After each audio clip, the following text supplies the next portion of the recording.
اب اس بات کو راضی اس لیے کر رہے ہیں کہ آپ نے جو کرپشن کیا نا، ٹوٹی سینکڑوں سے پھٹی پنڈوں سے جو آج اربوں روپے کے مال اور جناب اور خربوں روپے کی جائیدادیں اور جناب وہ منی لانڈرنگ اور جناب آپ جو اتنے بڑے لینڈ کروزوں پر سواریاں کر رہے ہیں سارا ٹبر، تو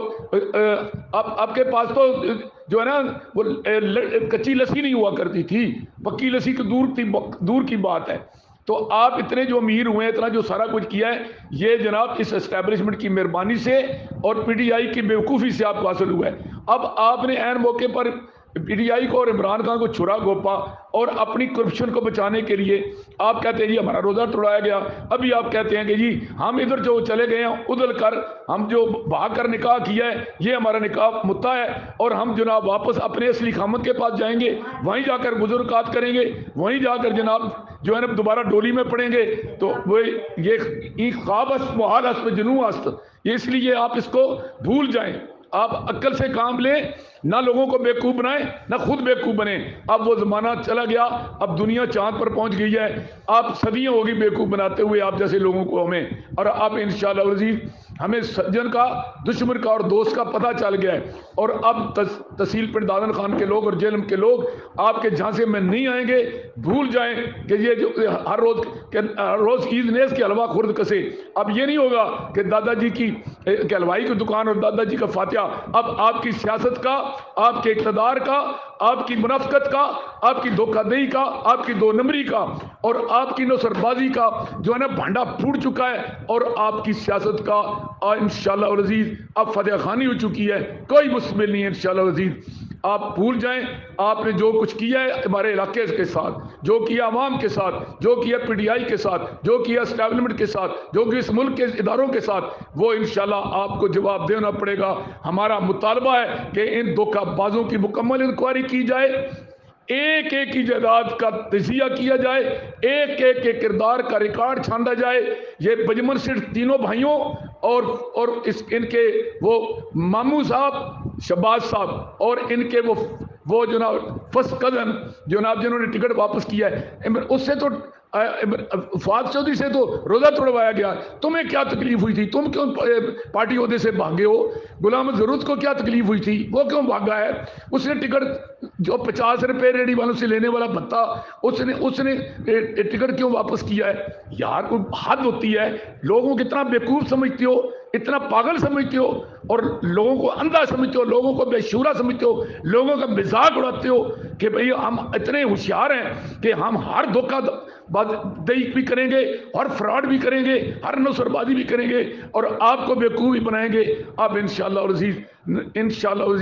نو من تیل ہوگا نہ رادہ ناچے گی، بھول جو انشاءاللہ العزیز تمہاری سیاست کا خاتمہ ہو چکا ہے، اور اللہ کے فضل و کرم سے۔ اور میں ایک اور بات کی بھی وضاحت کر دینا چاہتا ہوں یہاں سے، میں اپنے ضلع کے پی ٹی آئی کے کارکنوں کی ترجمانی کرتے ہوئے، میں ان کارکنوں کی، وہ نہیں جو آپ کے اقتدار کی وجہ سے جو ہے نا وہ فتح مکہ کے بعد پی ٹی آئی کے مامے اور چاچے بنے ہیں، میں ان کی بات کرتا ہوں جنہوں نے 213 جنگ بدر میں ساتھ دیا، ان کی جو 2014 میں جنگ حنین اور جنگ خندق میں ساتھ دیا، ان کی بات کرتا ہوں کہ وہ لوگ آپ کو سمجھ چکے ہیں۔ اگر خان صاحب کو اول تو آپ بیوقوف بنا نہیں سکیں گے، اگر خان صاحب دوبارہ بیوقوف بنے، اسٹیبلشمنٹ دوبارہ بیوقوف بنی، اگر آپ لوگوں دوبارہ یہ پی ٹی آئی کا ڈرامہ آپ نے رچایا، تو ہم کھل آ کر پھر آپ کی نہیں، پھر وہ پی ٹی آئی کے نام میں آج کی عادت جو آپ کو لائے گی نا واپس، پھر ہماری ان کے ساتھ کھلی جنگ ہوگی انشاءاللہ۔